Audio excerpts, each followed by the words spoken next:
नमः सिद्धेभ्यः। ॐ नमः सिद्धेभ्यः। ॐ नमः सिद्धेभ्यः। ॐ जय जय जय नमोस्तु नमोस्तु नमोस्तु। नमो अरिहन्ताणं नमो सिद्धाणं नमो आयिर्याणं नमो वज्रायाणं नमो लोये सव्वसाहुणम्। ओंकारं बिंदु संयुक्तं नित्यं ध्यायन्ति योगिना कामं मोक्षदं चैव। ओंकाराय नमो नमः। अविरल शब्द घनौघ प्रक्षालित सकल भूत मकलंका मुनि बीरूपासि तीर्था सरस्वती हरतु नो दुरितान्। अज्ञानतिमिरान्धानां ज्ञानाञ्जनशलाकया चक्षुरुन्मीलितं येन तस्मै श्रीगुरुवे नमः। श्री परम गुरुवे नमः। परम्पराचार्य गुरुवे नमः। सकल कलुष विध्वंसकं श्रेयसां परिवर्धकं धर्म संबंधकं भव्य जीवमना प्रतिबोधकारमिदं शास्त्रं श्रीरत्नकरण्डक श्रावकाचार्य नामधेयम्। अस्य मूल ग्रंथकर्तारा श्री सर्वज्ञ देवा तदुत्तर ग्रंथकर्तारा श्री गणधर देवा प्रति गणधर देवा तेषां वचनानुसार माध्ये श्री समंत भद्राचार्य विरचितं श्रोतारा सावधानतया शृण्वन्तु।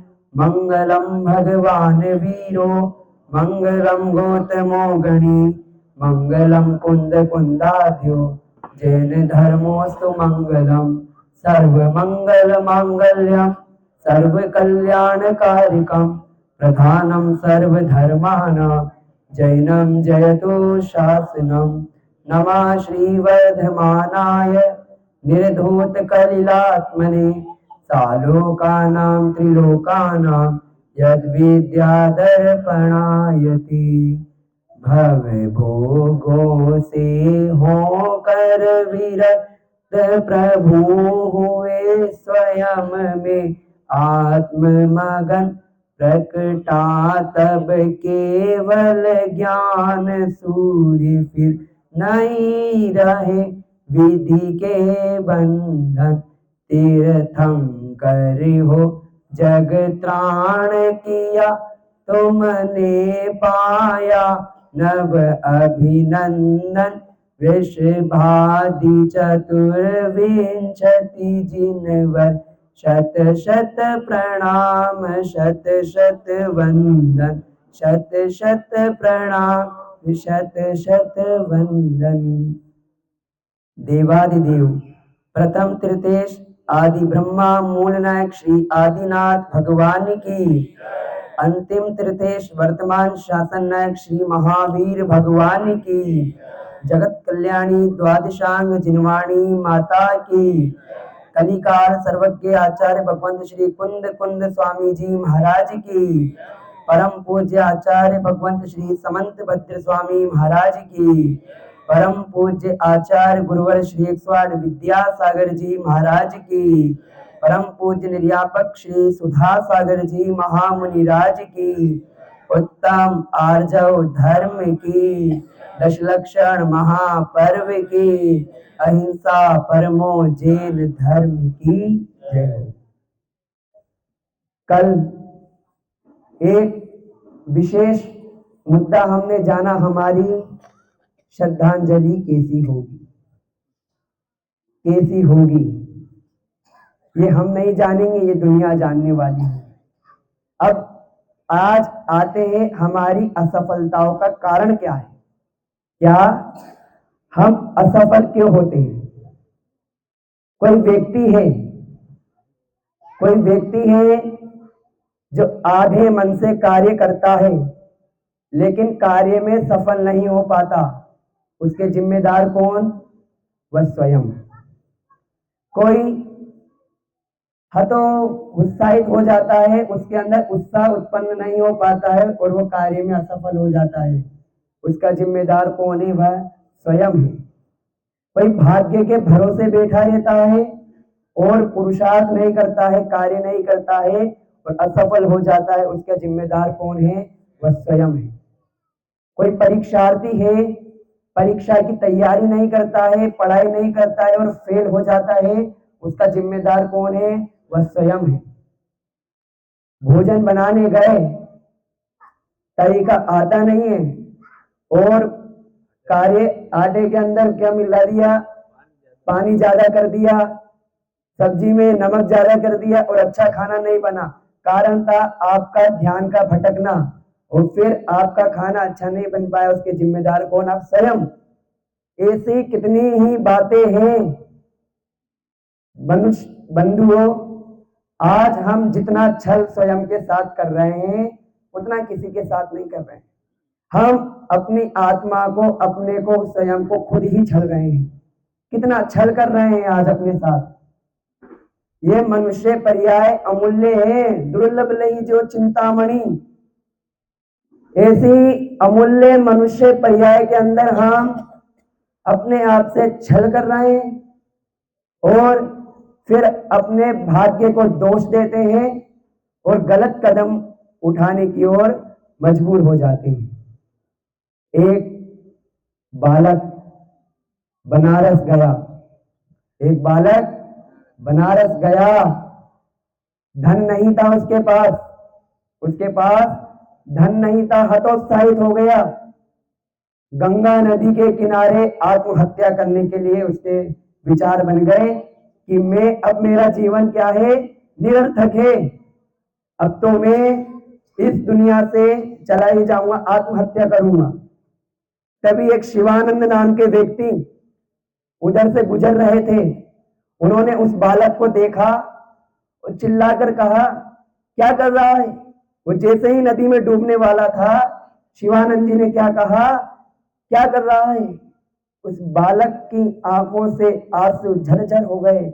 उसने कहा, अंकल जी, मेरा जीवन बेकार है, मैं इतना पढ़ना चाहता हूं लेकिन मेरे पास धन नहीं है, कुछ नहीं है मेरे पास, तो मैं क्या करूं? मरना ही श्रेष्ठ है। शिवानंद ने कहा, अपने मन से मरने के विचारों को निकाल दो, मैं तुम्हारी सहायता करूंगा। क्या करूंगा? मैं तुम्हारी सहायता करूंगा, लेकिन तुम्हें मन वचन काय से अपना अध्ययन करना पड़ेगा और किसी के साथ छल नहीं करना है। बंधुओं, उस शिवानंद जी की सहायता का यह परिणाम रहा। वो बालक और कोई नहीं, और कोई नहीं था वो बालक भारत देश के मिसाइल मैन के नाम से जाने वाले डॉक्टर एपीजे अब्दुल कलाम बन गए। परिणाम, सरलता उन्होंने अपने जीवन में धारण की। कितने आज आप हतोत्साहित होकर बैठ जाते हो कि हमारा जीवन निरर्थक है। मैं एक सेमिनार में गया, वहां पर एक वक्ता जो स्पीच देने आए थे, उन्होंने 500 के नोट को लिया और सबको दिखाया, किस किस को चाहिए 500 का नोट? सबने हाथ ऊंचा किया। क्या किया? सबने 500 का नोट पाने के लिए अपना हाथ ऊंचा किया। उसने फिर उस नोट को मोड़ करके फेंक दिया, फिर पूछा चिल्ला के, किसी को चाहिए? तब भी श्रोताओं के हाथ ऊपर हुए। फिर उसने उस नोट को ऐसा मोड़ा, उसके ऊपर धूल फेंक दी और पटक पटक के उसके ऊपर पैर पटकने लगा। उसके बाद उस वक्ता ने चिल्ला के कहा, कोई है जिसको अभी भी ये नोट चाहिए? माहौल सन्नाटे में बदल गया, तब भी हाथ उठे।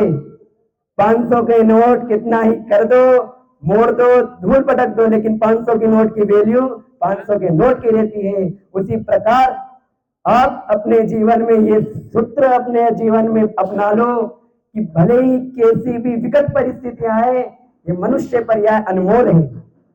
ये मनुष्य पर्याय क्या है? अनमोल है। मनुष्य पर्याय की कीमत 500 के नोट से तो कई अधिक, लाख चौगुनी, करोड़ों गुनी है। पुरानी जितनी भी घटनाएं घटी है सबको भूल जाओ और जीवन की नई शुरुआत करो। सरलता को अपने जीवन में ग्रहण करो। आज कितना छल कपट बढ़ता जा रहा है। एक बालक अपने घर से विद्या धन का बोल के कि मुझे विद्या का अर्जन करना है, और बाहर विदेशों के अंदर घर छोड़ करके अध्ययन करने जाता है। माता पिता निश्चित हो जाते हैं कि मेरा बालक विदेशों में पढ़ने गया है, यहाँ पढ़ने गया है। और बालक से जब फोन पे बात होती है तो बालक कहता है, हाँ पिताजी, हाँ माताजी, अच्छे से अध्ययन चल रहा है, अच्छे से पढ़ाई चल रही है। लेकिन वो बालक मायाचारी कर रहा है, घूमने में समय खर्च कर रहा है और इधर उधर की बातों में लगा है, व्यसनों में लगा हुआ है। क्या व्यसनों में लगा है? और क्या मायाचारी करके क्या कह रहा, हाँ सब चीजें क्या चल रही है, अच्छी चल रही है। तो इस माहौल में तो बस एक ही शब्द निकलते हैं, ऐसी पाश्चात्य शिक्षा से अच्छी तो हमारी धार्मिक शिक्षा अच्छी है। क्या है? हमारी धार्मिक शिक्षा अच्छी है। मैं जब अपने घर से अध्ययन करने के लिए सामान्य संस्थान में आया, मेरे माता पिता बिल्कुल निश्चित थे। क्या थे? बिल्कुल निश्चित थे कि एक अच्छी संस्था में जा रहा है, क्योंकि हमारे पूज्यवर आचार्य महाराज कह के गए हैं, जिस बालक के हाथ में कलश अभिषेक का कलश आ गया, वो कभी भी अपने जीवन में शराब की बोतल को नहीं छू पाएगा। और जिस बालक के हाथ में पूजन की अष्टद्रव्य की थाली आ गई, वो बालक कभी भी मांस की थाली का स्पर्श नहीं कर पाएगा बंधु वर्ग। और ऐसे संस्थान में मैं आया, बीज बन के गया था, बट वृक्ष बना डाला। कुछ नहीं आता था, बोलना तक नहीं आता था, दहाड़ना सिखा दिया। ये मैंने क्या कहा, पाश्चात्य शिक्षा से अच्छी धार्मिक शिक्षा वर्तमान के परिप्रेक्ष्य में अच्छी है, जो कम से कम हमें मायाचारी से तो दूर करती है, बचाती है। मायाचारी तो नहीं कर रहे, बिल्कुल जैसा टाइम टेबल चलता है उसके अनुसार। स्मारक में भी बच्चे अध्ययन करने जाते हैं, वो भी मायाचारी नहीं करते हैं। दो संस्थाएं ना, एक इधर स्मारक एक संस्थान है, तो दोनों जगह का टाइम टेबल ऐसा बिजी है, बच्चे को मायाचारी करने का समय ही प्राप्त नहीं होता, धार्मिक वातावरण में लगा रहता है।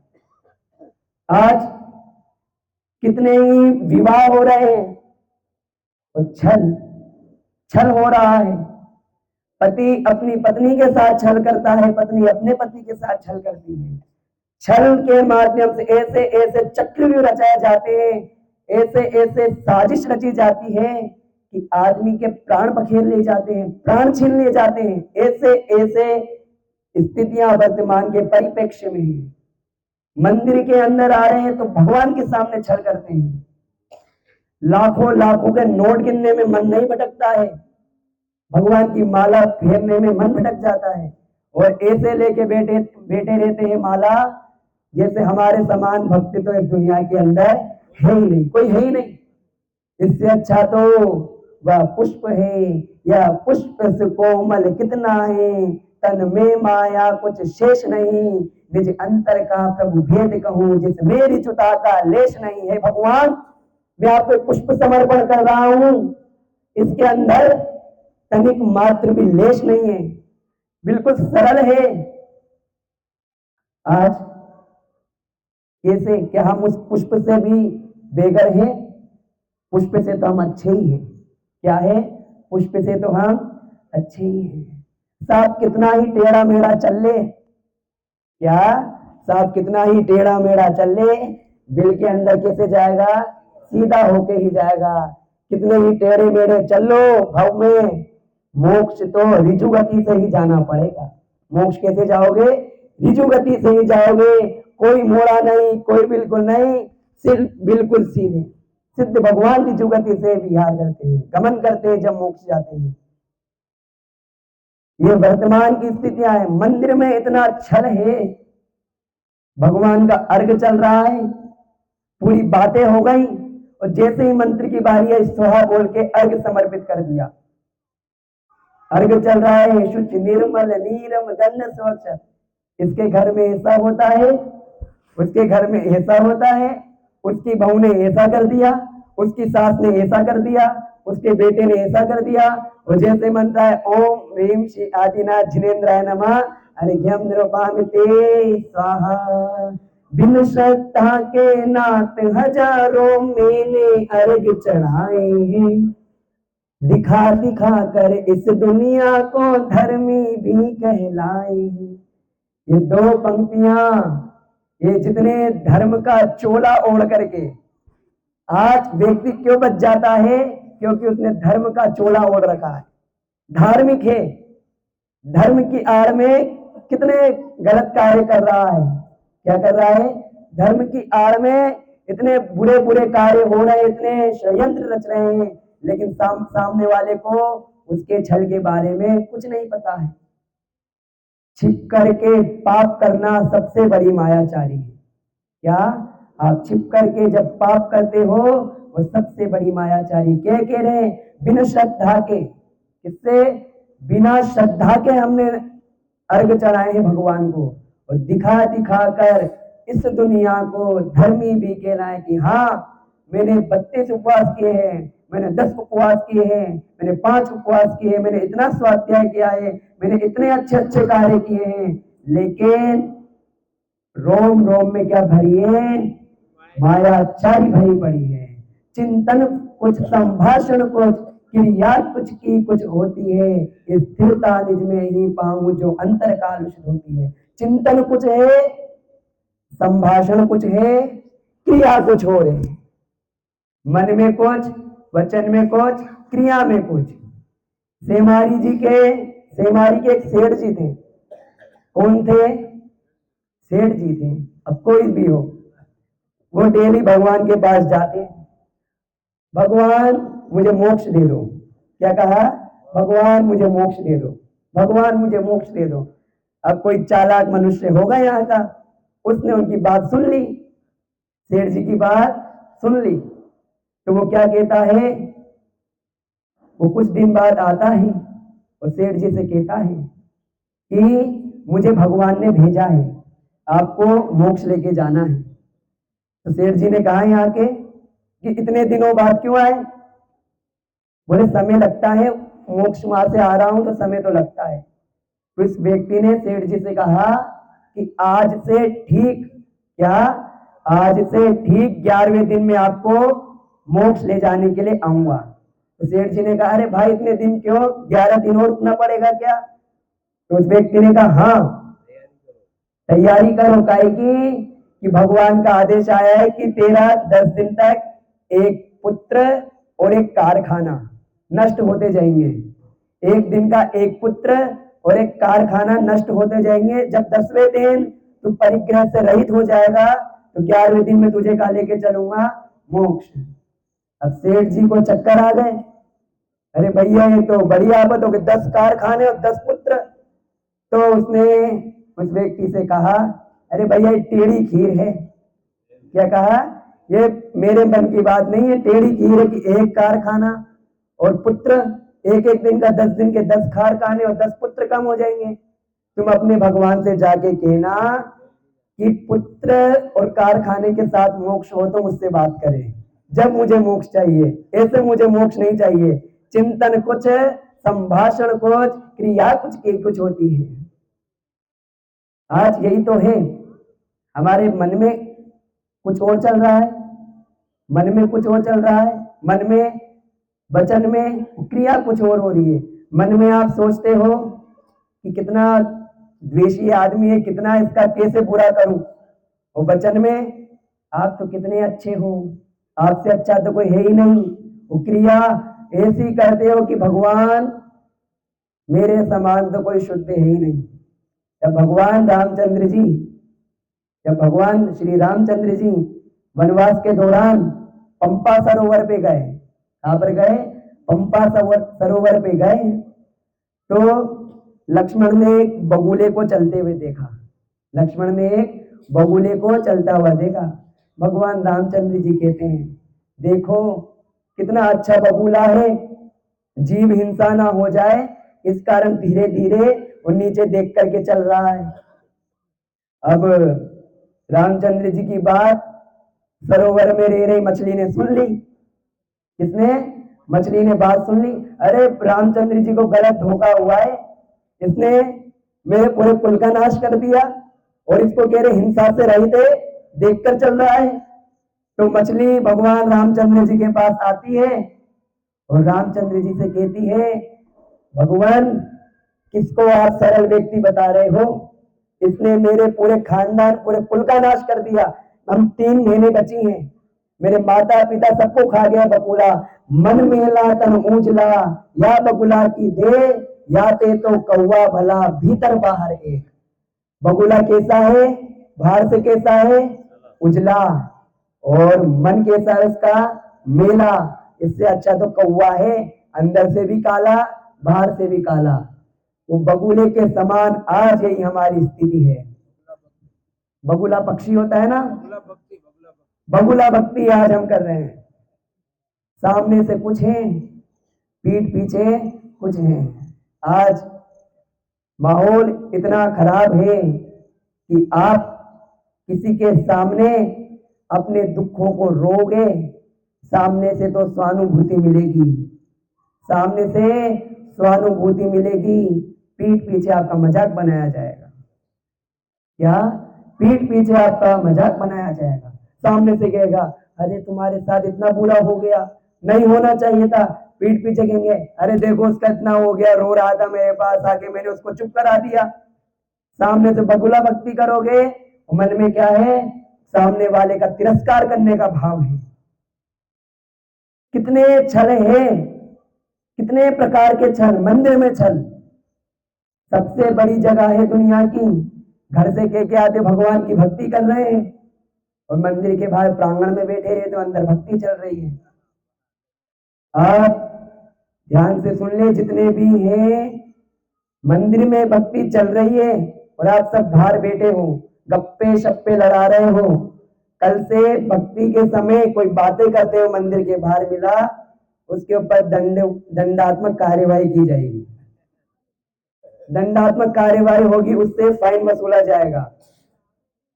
100 पहले दिन 100 रुपए और वो मंदिर जी के गोलक में डाल देंगे। अगर कोई बाहर अंदर भक्ति चल रही और बाहर बातें करते हुए पकड़ा गया, ऐसे छल, भगवान की भक्ति का नाम लेकर आए हो और बाहर छल कर रहे हो। क्या कर रहे हो? छल कपट मायाचारी कर रहे हो। कितने छल करे हमने, मैंने छली और मायावी हो असत्य आचरण किया, पर निंदा गाली चुगली जो मुंह पर आया वमन किया। मैंने छली और मायावी बन के ऐसे असत्य आचरण किए भगवान, और पर निंदा, आज के समय में सबसे बड़ा क्या, पर निंदा, दूसरे की निंदा करना।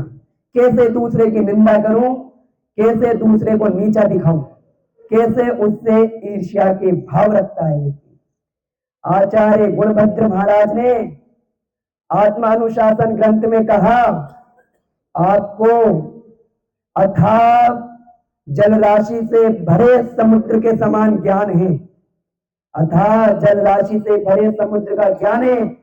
सम्यक दर्शन, सम्यक ज्ञान, सम्यक चारित्र रूपी मोक्ष मार्ग का आपको ज्ञान है, अथाह आप द्वादशांग के ज्ञानी हो। लेकिन यदि इतना होते हुए भी आप किसी गुणवान पुरुष से ईर्ष्या करते हो, आपका सारा ज्ञान निरर्थक है, पूरा ज्ञान व्यर्थ है। सामने वाले से ईर्ष्या, ईर्ष्या क्यों? स्वयं उसके समान बनने का प्रयास करो ना। उसकी निंदा कर रहे हो, इतनी निंदा कि मुंह पर निंदा ही बसी पड़ी है। आज हम सामने वाले को नीचा दिखाने का इतना प्रयास कर रहे हैं, ईर्ष्या कर रहे हैं, चिंता कर रहे हैं। क्या कर रहे हैं? चिंता। उसके पास इतना हो गया, आज उसने इतनी तरक्की कर ली और चिंता चिंता में क्या करते जा रहे हो? डूबे जा रहे हो, मरे जा रहे हो। चिता और चिंता में क्या अंतर है? चिंता एक बिंदी का, चिंता जीते जी जला रही है, चिता मरने के बाद जला रही। क्यों कर रहे हो ईर्ष्या? अगर आपको डिप्रेशन जैसी बीमारियों से छुटकारा पाना है तो सरलता को अपनाओ। माइंड के 2 पार्ट होते हैं, एक कैलकुलेट करता है, इमेजिनेशन करता है। भगवान के सामने जाओ, अब ये मत बोलो ये जितनी पूजन की भक्तियां वगैरह सब बन गई, ये तो हम बोलते ही, ये तो दूसरे के विचार है। आप स्वयं के विचार बनाओ। क्या करो आप? स्वयं के एक दिन की एक पंक्ति लिख कर लाओ। क्या लिख कर लाओ? खुद की क्या होनी चाहिए? आपके स्वयं की पंक्ति हो और वो भगवान के सामने बोलो। आपको इतने आनंद की अनुभूति होगी, हाँ आज मैंने कुछ कहा है, क्या आज मैंने कुछ बात की है भगवान से। अब आप ये बातें हो रही है, चिंतन, कुछ संभाषण, कुछ क्रिया, कुछ होती है। स्थिरता निज में ही पाऊं जो अंदर कारुष्ट होती। कितनी बार हम लाइन पढ़ रहे हैं भगवान के सामने, खुद का कुछ नया सुना। भगवान भी तो बोर हो गए। आपको एक ही एक संगीत सुनाए, एक ही संगीत को 1 वर्ष तक सुनाए, आप बोर होंगे? नहीं होंगे? हो जाएंगे। कितनी पीढ़ियां इस लाइन को बोल बोल कर चली गई। खुद का कुछ चिंतन दो भगवान को, बातें करो। प्रतिदिन 10 मिनट सुबह विचारों से रहित होकर बैठो। कितने? प्रतिदिन 10 मिनट, ओनली 10 मिनट एकांत में, कोई विचार नहीं, कोई नमोकार मंत्र की जाप नहीं, कोई किसी ईश्वर का ध्यान नहीं, बिल्कुल विचारों से रहित। कोई विचार आपके मन में ना आए, ऐसी सरलता आपके जीवन में आए कि आप कभी डिप्रेशन का शिकार ना हो। राजा मान सिंह के साथ दीवान अमरचंद जी जाते थे। जब राजा आखेट पर जाता था, आखेट यानी शिकार पर जाता था, तो हमारे दीवान अमरचंद जी इतने सरलता वाले भाव वाले थे, इतने भोले थे कि वो राजा आखेट पर जाता था तो पीछे से सीटी बजा देते थे। क्या कर देते थे वो? सीटी। तो सारे पशु पक्षी भाग जाते थे। क्या कर लेते थे? इधर उधर भाग जाते थे। अब एक दिवस हुआ यह कि मान सिंह ने अमरचंद जी को पकड़ लिया कि जब जब मैं आखेट पे आऊं, ये पशु पक्षी मिलते क्यों नहीं है? ये तो पीछे से सीटी बजा देता है, सारे पशु पक्षी भाग जाते हैं। अवसर ये आया, मान सिंह ने दीवान अमरचंद जी को सजा दी कि तुम्हें अब कभी भी इन पशु पक्षियों को भगाना नहीं है, ये मेरा आदेश है। दीवान अमरचंद जी ने कहा मैं जैनी हूं, मेरा हिंसा का त्याग है। क्या कहा? मेरा हिंसा का त्याग है, ना मैं हिंसा होने दूंगा ना हिंसा करने दूंगा। तो राजा मान सिंह ने कहा अगर ऐसी बात है ना तो आज तुझे शेर को जाके जलेबी खिलानी पड़ेगी। क्या कहा? शेर को जाकर जलेबी खिलानी पड़ेगी। शेर जितना हमारा शरीर है ना उतना तो उसका मुंह होता है। आदमी डर जाए, सहम जाए अगर आपको कह दे, है ना। क्या करा अमरचंद जी, दीवान अमरचंद जी शेर के सामने गए, कुछ नहीं किया, अपनी आंखों को शेर की आंखों में डाला। क्या किया? अपनी आंखों को शेर की आंखों में डाल, उसको क्या कहते हैं उसको आप? हिप्नोटाइज, सम्मोहित, सम्मोहित किया। और सरलता भाव से, उनको विश्वास था, सरलता भाव से एक ही बात कही, मैंने तुझे इतने दिन तक बचाया, मैंने तुझे इतने दिन तक बचाया, क्या तेरा कर्तव्य नहीं है कि मुझे एक दिन के लिए बचा दे? क्या कहा बंधुओं? मैंने तुझे इतने दिन तक बचाया, क्या तेरा कर्तव्य नहीं है कि आज तू मुझे छोड़ दे? मनुष्य से अच्छा तो त्रियंच होता है। त्रियंच समझ गया और उसने शांत भाव से घुटनों पर बैठ गया और दीवान अमरचंद जी इसको अपने पुत्रवत की तरह जलेबियां खिलाते जा रहे थे, शेर की तरह। कैसे? सरलता भाव से। इससे शेर में सरलता का भाव था। आज कोई मनुष्य हमारा उपकार कर देता है, हम उपकारी के प्रति उपकार का भाव तक नहीं रखते हैं। अरे भगवान को गालियां देने लग जाते हैं, क्या करने लग जाते हैं? भगवान तक को नहीं छोड़ते। भगवान तूने क्या किया? अरे इतना किया कि किसी ने नहीं किया। भगवान ने क्या कहा भक्तामर जी के अंदर? नाट्य भूतम भुवन भूषण भूतनाथ भूतेर गुणेर भुवि भवंतम अविष्टुवंता। भगवान ने तो भगवान हमारे जिनेंद्र भगवान इतने सरलता से भरे हैं। आज और धर्म उनके जीवन में इतना भरा पड़ा है कि उन्होंने तो अपने भक्त को भी अपने समान बना दिया। क्या कर दिया, अपने भक्त को भी अपने समान बना दिया उन्होंने। और आज का ये धनवान मनुष्य अपने से नीचे पदस्थ अधिकारी को अपने बराबर नहीं बना पाता है, उसकी सारी संपत्ति को क्या है, धिक्कार, व्यर्थ है। दुनिया का एकमात्र जैन धर्म ऐसा है, जैन दर्शन ऐसा है जो आपको भगवान बनने का अवसर देता है। कोई धर्म है, जैन धर्म तो सरलता से भरा पड़ा है, सरलता है। आर्य धर्म रोम रोम में समाया है। कैसे, क्या कोई अन्य धर्म में आपको पूजा करने का अधिकार है? अन्य धर्म में नहीं है। एक पुजारी होता है, वही पूरे मंदिर जी की व्यवस्था संभालता है, वही भगवान है। चाहे त्रेता युग हो, द्वापर युग हो, सतयुग हो, कलयुग हो, वही है। लेकिन हमारे में ऐसा नहीं है। भगवान, हमारा धर्म इतना सरल है कि सभी को पूजन करने का अवसर देता है, सभी को भगवान का अभिषेक करने का अवसर देता है। और इतना तो छोड़ो, हमारा जैन धर्म तो ऐसा है, आपको भगवान बनने का अवसर देता है, बशर्ते 10 धर्मों को अंगीकार करना है, 8 कर्मों को नष्ट करना है। आपको आने वाली 24वीं में स्थान मिलेगा। आप भी किसी दिन सिद्धत्व पद की प्राप्ति करोगे। क्या आपको अन्य धर्म के अंदर पूजा जाएगा? नहीं पूजा जाएगा। मात्र सरलता से भरे हुए इस जैन धर्म के अंदर ही पूजा जाएगा। वो अमरचंद जी कैसे, वो शेर इतना सरल भाव से मोहित हो गया, और आज हम जीवन में सरलता के भाव को धारण ही नहीं कर पा रहे हैं। क्या हम त्रियंजों से बुरे हैं, गए बीते हैं? क्या हम त्रियंजों से गए बीते हो गए क्या? नहीं। लेकिन ये मनुष्य के अंदर मायाचारी रोम रोम में समाई है।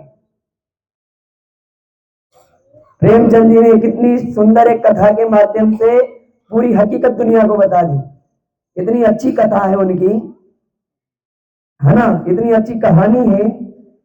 कोई सेमारी का एक बालक था, एक वृद्ध युवा मानेंगे, एक युवा थे। वो जंगल में जा रहे थे, बढ़ते जा रहे थे। यहाँ पर तालाब है ना, वहीं जा रहे थे।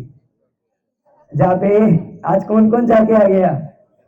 सब जाके आ गए, मैं भी जाके आ गया। तो उस तालाब पर जा रहे थे, और बीच में क्या पता, बीच में से कहां से निकल एक शेर उनके सामने आ गया। किसके सामने? वो उस व्यक्ति के सामने। अब वो क्या करे, प्राण बचाऊं? तो मंदिर के पास में एक पेड़ है, उसके ऊपर चढ़ गया। अब बेचारे की जान बचे, इधर से बचे तो इधर फंसे। ऊपर एक रीछ बैठा हुआ था। पेड़ के ऊपर क्या बैठा हुआ था? एक रीछ बैठा हुआ था। तो रीछ को देख करके वो व्यक्ति डर गया। लेकिन बेचारा रीछ है, भालू। तो बेचारे भालू ने बेचारा पहले कर्मों का मारा, इसको क्या मारूं? उसने कहा एक काम करते हैं, अपन दोनों बैठते हैं। शेर नीचे ही खड़ा हुआ था। तो रीछ ने कहा अपन बारी बारी से सो जाते हैं। क्या करते हैं? बारी बारी सो जाते हैं, थक गए, जब तक ये चीता चला जाएगा। तो पहले कौन? रीछ यानी भालू सो गया। और भालू ने कहा तो ध्यान रखना मैं गिर ना पाऊं नीचे, और मेरा ध्यान रखना, मैं सो रहा हूं। अब शेर ने नीचे से मनुष्य को आवाज लगाई, देख भाई, मुझे बहुत तेज भूख लग रही है, मैं 2 में से 1 को खाऊंगा। क्या करूंगा? मैं 2 में से 1 को खाऊंगा। अब तुझे अपने प्राण बचाने हैं तो इस रीछ को धक्का दे दे। क्या कहा? इस रीछ को धक्का दे दे। मनुष्य के मन में कुटिलता, मायाचारी तो भरी पड़ी है। उसने देरी नहीं लगाई, उसने कहा ठीक है, मैं धक्का देता हूं। जैसे ही धक्का देने लगा, रीछ की आंखें खुल गई, वो जाग गया, भालू जाग गया। फिर क्या हुआ होगा? भालू ने कहा मुझे तुम्हारे मनुष्यों का स्वभाव पहले से ही पता है, तुम होते ही ऐसे हो, लेकिन कोई बात नहीं, अब तू सो जा। क्या कहा? अब तू सो जा, मैं तेरा ध्यान रखता हूं। शेर ने भालू से, रीछ से भी यही कहा कि अगर तुझे अपने प्राण बचाने हैं तो इस मनुष्य को क्या कर दे, नीचे धक्का दे दे। लेकिन भालू ने कहा रीछ ने कहा, बंधुओं, इस कहानी के माध्यम से इतना बड़ा संदेश दे गया, वो उदाहरण होते ही समझाने के लिए है।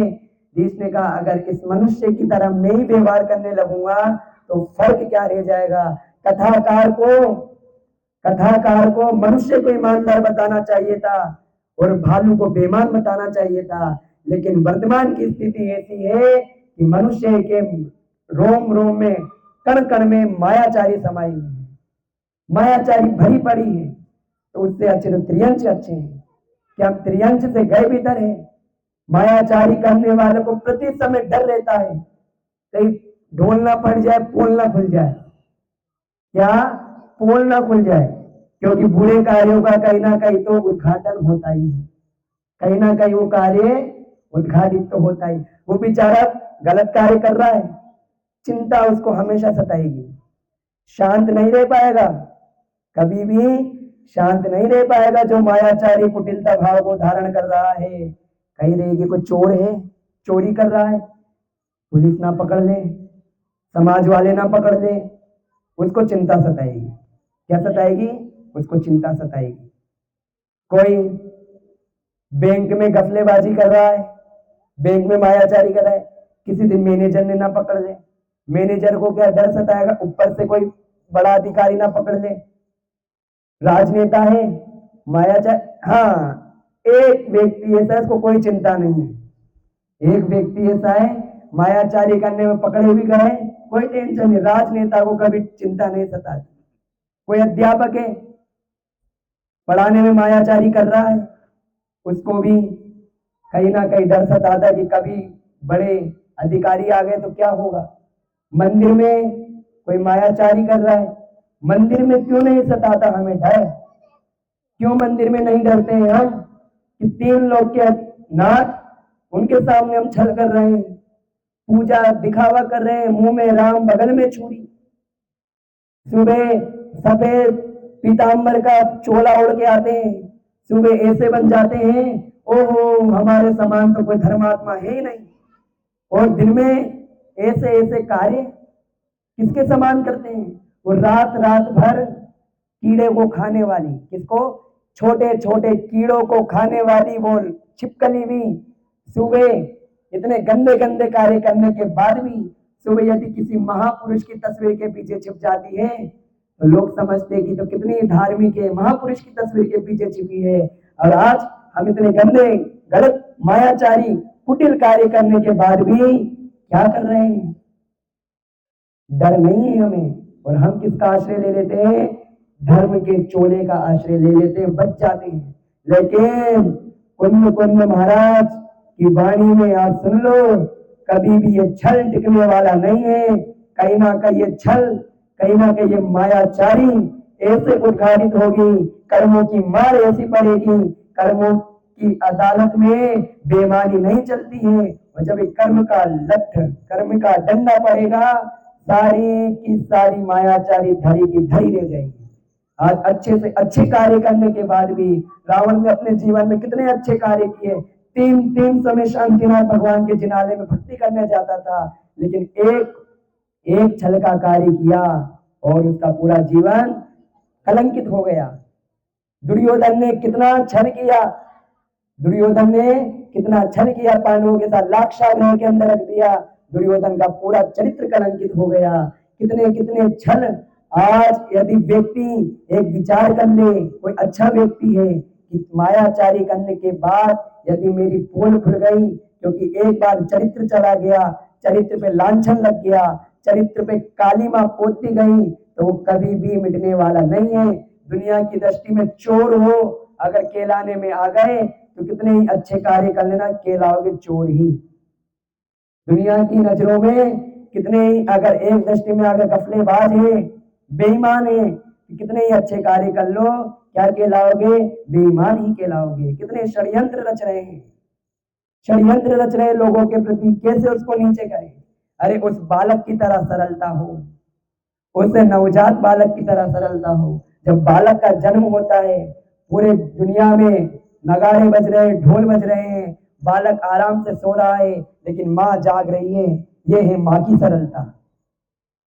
गुरु ने गुरु के प्रति शिष्य ने अपराध कर दिया, लेकिन गुरु ने उसको क्षमा कर दिया। ये है गुरु की सरलता। यशोधर मुनिराज पे कुत्ते छोड़ दिए, सांप गले में डाल दिया, लेकिन जीवन में उनके अंदर क्या थी? सरलता थी, उन्होंने क्षमा कर दिया।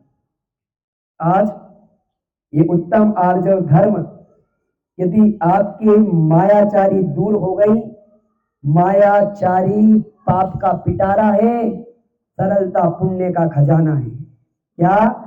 मायाचारी पाप का पिटारा है और सरलता पुण्य का खजाना है। आर्जव धर्म पुण्य का खजाना है। क्या होता है मायाचारी करने से? माया तेरी योनस से। क्या कहा? मायाचारी करने से त्रियंच गति का बंध होता है। किसका बंध होता है? त्रियंच गति का। जाना चाहता है कोई त्रियंच गति में? नहीं जाना चाहता, लेकिन चला गया तो मरना भी नहीं चाहता। कोई त्रियंच गति में चला गया, जाना कोई नहीं चाहता, लेकिन चला गया तो मरना भी नहीं चाहता। कैसे? राजा शुभ। कौन? एक राजा शुभ नाम के हुए। उन्होंने अवधि ज्ञानी मुनिराज से जाना कि मेरा अगला भाव क्या होगा।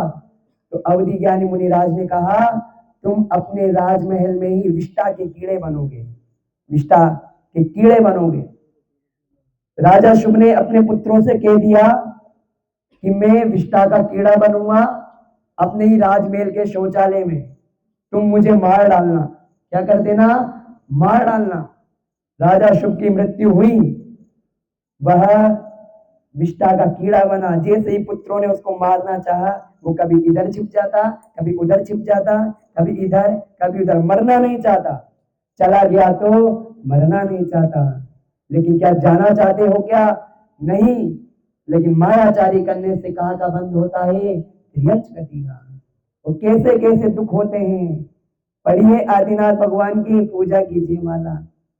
प्रभु ऊंट बलद बेसा भयो, प्रभु ऊंट बलद बेसा भयो, जपे लादियो भार अपार हूँ, नहीं चाल्यो फिर गिर पड़ो पापी, देसो टन की मार हो मारी, दिन तणी सुन विनती मारी, दिन तड़ी सुन विनती। प्रभु हिरण बकरा बाछना, प्रभु हिरण बकरा बाछना, पशु दिन गरीब अनाथ हो, पकड़ कसाई जाल में काट काट काट तन खाए हो मारी, दिन तणी सुन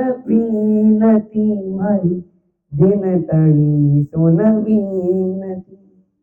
अब पूजा करने मात्र से, ये लाइनें पढ़ने से कुछ नहीं होगा।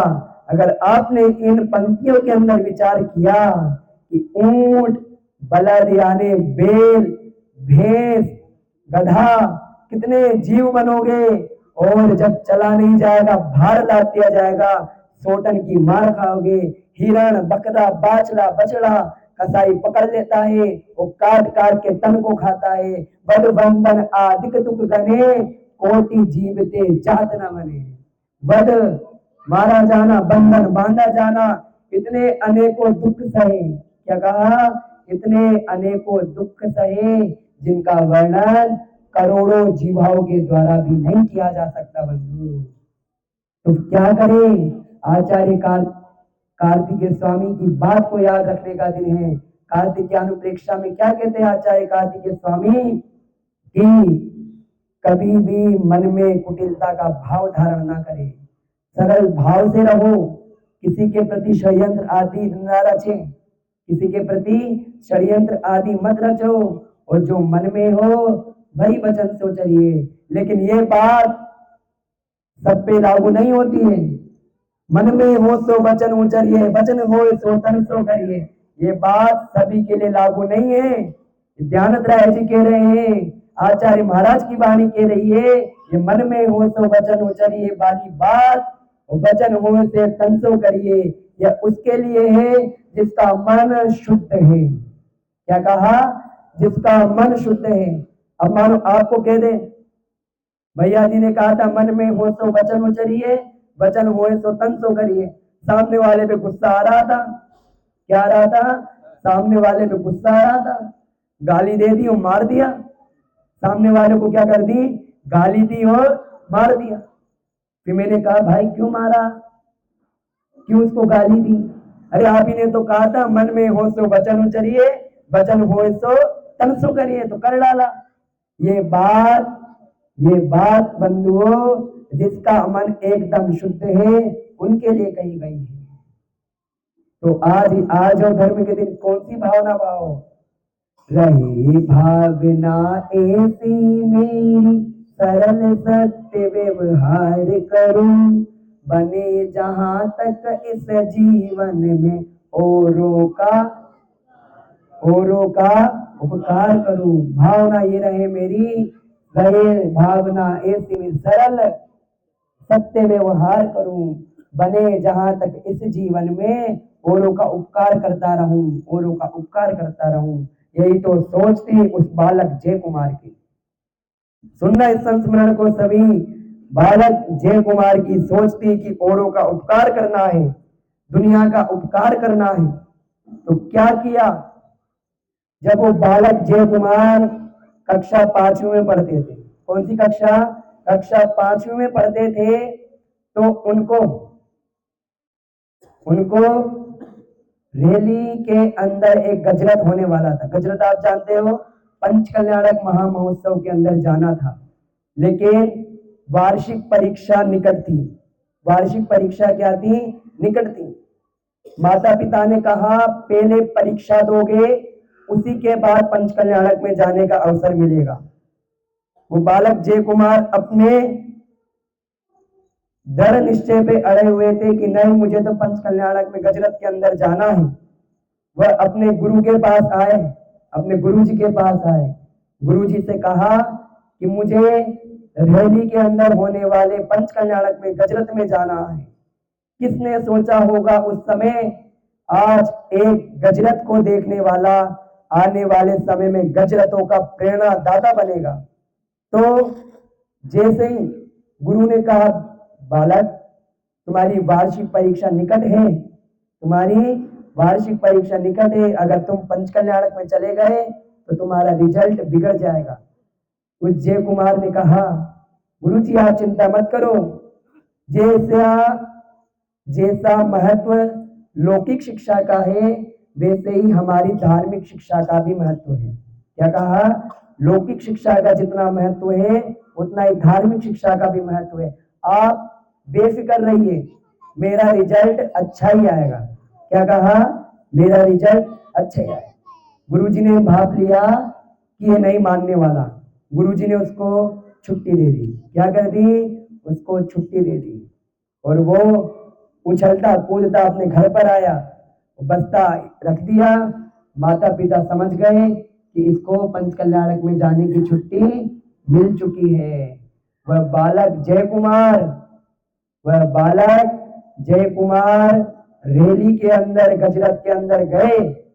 वहां पे गजरत देखा, पंच कल्याणक को देखा, सीखा। उसके बाद उनके अंदर सरलता थी, तभी तो निश्चित रहे कि हाँ रिजल्ट भी अच्छा आएगा और मैं पंच कल्याणक भी देख लूंगा। धार्मिक शिक्षा और लौकिक शिक्षा दोनों हो जाएगी।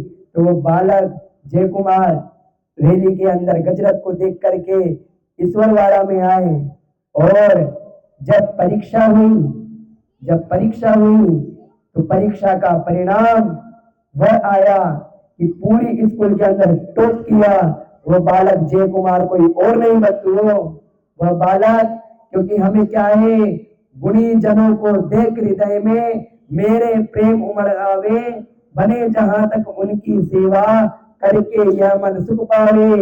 वो बालक जय कुमार और कोई नहीं, वर्तमान के शमर मुनियों के रक्षा के जनक, गजरतों के प्रेरणादाता, शमर संस्कृति की महान धरोहर आचार्य भगवंत विद्यासागर महाराज के सुयोग के महान शिष्य पूज्य मुनि श्री सुभाष सागर जी महाराज है, जिनके अंदर ऐसी सरलता है कि चांदखेड़ी में जाएंगे तो आदिनाथ भगवान के भक्त होते हैं, और क्या करते हैं कि एक क्षेत्र को पकड़ लिया कि ये क्षेत्र मेरा है, भगवान मेरे हैं, लेकिन उनके अंदर ऐसी सरलता है। पूज्य मुनि श्री सुधासागर महाराज के अंतरंग में चांदखेड़ी में जाएंगे तो आदिनाथ भगवान के भक्त बनते हैं, चमलेश्वर में जाएंगे तो पारसनाथ भगवान का गुणगान करते हैं, बिजोलिया में आते हैं तो पारसनाथ भगवान, और शिखर जी में चल जाए तो पारसनाथ भगवान का गुणगान, सोनागिरी में चल जाए तो चंदापुर भगवान का गुणगान।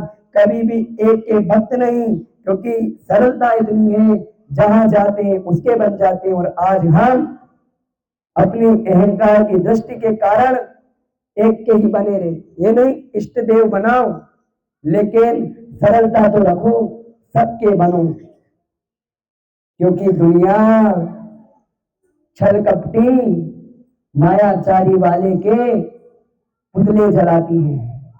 क्या मायाचारी करने वालों के क्या जलते हैं? पुतले जलते हैं, आज भी जल रहे हैं और जलते रहेंगे। और जिसने सरलता को धारण कर लिया उसको मान स्तंभ पर बिठा कर रखते हैं, उसको वेदी पर बिठा कर रखते हैं, उसको पंच कल्याणकों के अंदर उसकी भक्तियां करते हैं। किसकी?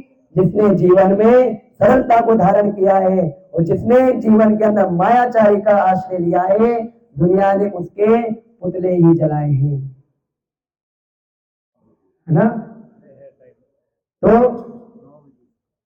जीवन में यहां से इस प्रवचन, ये जिनवाणी के वचन ग्रहण कर लो बंधुओं, कि जीवन में हम मायाचारी नहीं करेंगे। नो माह तक उस माँ ने हमें पाला है, उस पिता ने कठिन से कठिन मेहनत करके हमारा पालन पोषण किया है, उस परिवार ने पलकों पर बिठाकर हमें पाला है। कैसे आपके मन में विचार आ जाता है उनके प्रति मायाचारी करने का? कैसे हो? क्या त्रियंचों से गए भीतर हो क्या? माँ ने इतना कष्ट झेला, माँ ने इतना कष्ट सहा, पिता ने इतना कष्ट सहा, परिवार ने इतना कष्ट सहा, और आप बालक जितने भी सब हो उनके प्रति मायाचारी कैसे कर रहे हो? कैसे झूठ बोल देते हो? किस मुख से झूठ बोलते हो?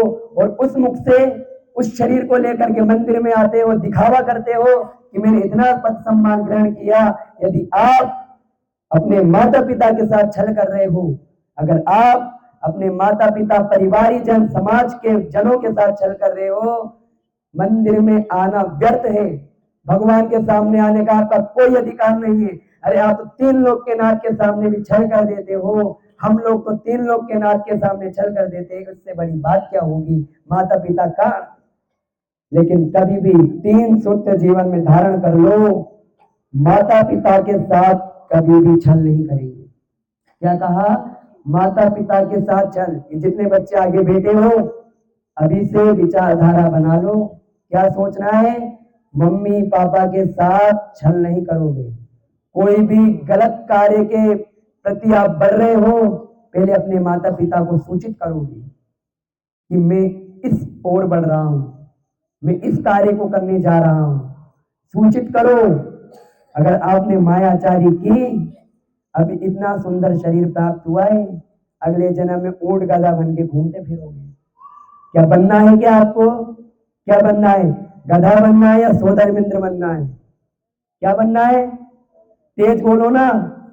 सोधर्मिंद्र। तो क्या किसका त्याग करना पड़ेगा? मायाचारी का त्याग करना पड़ेगा। उस बांसुरी की तरह बनना पड़ेगा, उस पुष्प की तरह बनना पड़ेगा जिसके अंदर कोई गांठ नहीं है। जब यमुना के किनारे भगवान कृष्ण बांसुरी बजाते थे, जब यमुना के किनारे मथुरा के अंदर भगवान कृष्ण बांसुरी बजाते थे, गोपियों को ईर्ष्या हो उठती थी कि हमें तो भगवान ये कृष्ण जी देखते तक नहीं है और इस बांसुरी को बजाते रहते, इतना राग करते हैं। गोपियों ने पूछ लिया, इस काली सी बदसूरत सी ये छेद वाली बांसुरी में आपको इतना राग है और हमसे कुछ नहीं है, क्या हम ऐसे आ गए? तो श्री कृष्ण जी ने 3 बातें बोली। श्री कृष्ण ने 3 बातें बोली। ये बांसुरी जब बुलवाते हैं तब बोलती है। क्या कहा? ये बांसुरी जब बुलवाते हैं तब बोलती है। दूसरी बात कही, ये हमेशा मधुर वचन बोलती है। क्या कहा? ये हमेशा मधुर वचन बोलती है। तीसरी बात कही, इसके अंदर भले ही छेद है लेकिन अंतरंग में इसके कोई गांठ नहीं है। क्या कहा? कोई गांठ नहीं है। तो उस बांसुरी की तरह बनो, उस पुष्प की तरह बनो जिसमें तनिक मात्र भी माया नहीं है, और उस रीछ की तरह बनो, उस शेर की तरह बनो, और उस 500 के नोट से ज्यादा तो आपकी वैल्यू है, तो वैल्यूवान, इज्जतवान, मूल्यवान बनो।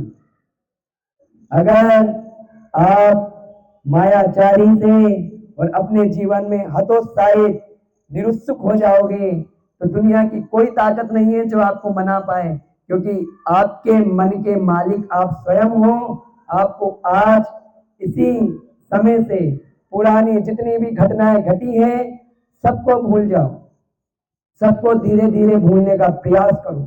क्या करो? सबको धीरे धीरे भूलने का प्रयास करो और एक नए जीवन की शुरुआत करो। कैसे? क्योंकि क्षमा, मार्दव, आर्जव भाव है, ये तीनों भाव सुधारने का काम तीनों धर्मों ने कर दिया। कल से शौच, सत्य, संयम, तप, त्याग, उपाय है। 5 दिन तक उपाय चलेंगे, लेकिन वो उपाय कब कारणभूत है? जब भाव शुद्ध होंगे। क्या होंगे? भाव शुद्ध होंगे। तो हमारी वैल्यू तो बंधुओं उस 500 के नोट से तो कई अधिक मान है। हम अपने मूल्य को जाने, उस शेर की तरह बने, उपकारी के भाव को जाने, उस रीछ की तरह बने, किसी के साथ छल कपट ना करें, उस पुष्प के समान बनो जिसमें माया का कोई वो नहीं है, लेश मात्र विद्यमान नहीं है। उस बांसुरी की तरह बनो, क्योंकि मायाचारी करने से योगस्या वक्रता विसंवादनम चाशुभस्य नामना। तत्वा सूत्र जी में क्या कहा? योगस्या वक्रता विसंवादनम चाशुभस्य नामना। योगों की कुटिलता और सज्जनों से विसंवाद। क्या कहा? योगों में कुटिलता, मन वचन काया में कुटिलता, और सामने वाले साधर्मी बंधुओं से विसंवाद करने से किसका बंद होता है? अशुभ नाम कर्म का बंद होता है। किसका बंद होता है? अशुभ नाम कर्म का बंद होता है। मंदिर में टोका टोकी मत करो। जितने भी, ये सुन लो, जितने धार्मिक लोग आ रहे हैं, टोका टोकी मत करो मंदिर में, किसी को मत टोको, क्योंकि धर्म धार्मिकों से, किसी से टोका टोकी, अगर आप टोका टोकी करते जाओगे वो बेचारा धार्मिक मंदिर से दूर भग जाएगा। वे कोई यहाँ पे कोई आपके लिए दंडात्मक व्यवस्था नहीं, वरना कल से आने छोड़ दो। आप तो खूब बैठो, अगर बाहर आपका मन लग रहा है तो बाहर जाप करो, लेकिन मंदिर जी में आए हो तो धर्म ध्यान में रहो, क्योंकि पर्यूषण 3 दिन ऐसे ही निकल गए। पता चला आपको?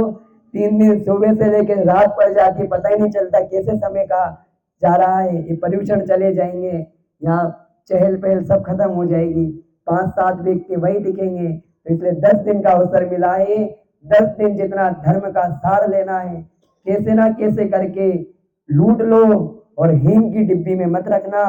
जैसे हींग की डिब्बी में केसर रख दिया था, इस अशुद्ध आत्मा के अंदर धर्म श्रवणों को ना रखे, और अपने जीवन में ऐसी सरलता लाए कि आपकी श्रद्धांजलि में कहा जाए कि दुनिया का सबसे सरल व्यक्ति था।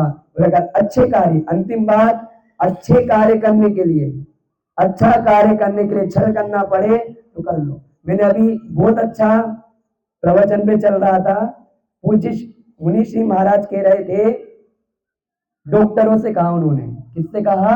डॉक्टरों से कहा, यह अंतिम संस्मरण है। डॉक्टरों से कहा कि तुम्हारे दर पर कोई गरीब आ जाए तो कभी बिना दवाई के नहीं जाना चाहिए। किसके नहीं? बिना दवाई के नहीं जाना चाहिए। डॉक्टरों ने प्रति प्रश्न पूछ लिया कि अगर ऐसे ही जाने देंगे तो हमारी आजीविका कैसे चलेगी?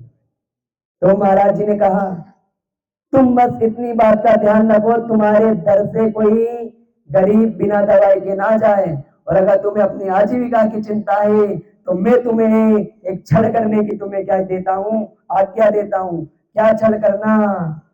क्या छल करना? गरीब आए उसको तो क्या कर देना, कम पैसे की दवाई दे देना, लेकिन जो अमीर आए उसको 500 का इंजेक्शन 5000 में भी देना पड़े तो दे देना। मैं अमीर के साथ अत्याचार नहीं कर रहा हूँ, अमीर आदमी है, सोचेगा 500 के इंजेक्शन में होता ही क्या है, उसकी बीमारी का इलाज 500 के इंजेक्शन में नहीं 5000 के इंजेक्शन में होगी। और जब वो चला जाए और जो 4500 की राशि है उसको एक गोलक में डाल लेना, उसको एक गोलक में डाल लेना और क्या करना, उस 4500 की राशि को उस गरीब की दवाइयों में लगा देना। कोई दुकानदार है, कोई दुकानदार भी है, आपके दर पे यदि कोई ज्यादा ही कौन आ जाए जो जिसको आवश्यकता है उसको भी आप सामान दे दो। कोई अमीर आए उसको 500 रुपए के आटे का फर्क नहीं पड़ता है, उसको तो 5000 वाला आटा ही पचता है। 4500 की राशि उस गरीब के लिए अलग से रख दो। कोई अध्यापक है ट्यूशन पढ़ाता है, वो भी क्या करे, छल करे, कैसा करे, अमीरों के बच्चे हैं 10,000 रुपए वो बिना वाली ट्यूशन में उनको विद्या नहीं आती है और 500 आपकी ट्यूशन की फीस है, 9,500 रुपए गरीब बच्चे के लिए रख दो। अलग अलग कार्यों से जो जिस जिस क्षेत्र में है उस क्षेत्र के अनुसार लोगों की मदद करने का प्रयास करें। और महावीर भगवान की देशना काल में, शासन काल में हम भी आने वाले समय में आर्जव धर्म को अपना करके, सरल भाव को अपना करके दुनिया में प्रसिद्धि को प्राप्त होए। दुनिया की प्रसिद्धि से क्या काम, हम तो परम मोक्ष पद की प्राप्ति करें। इसी मंगल में भावना के साथ बोले आदिनाथ भगवान की। आज जिन 5 लोगों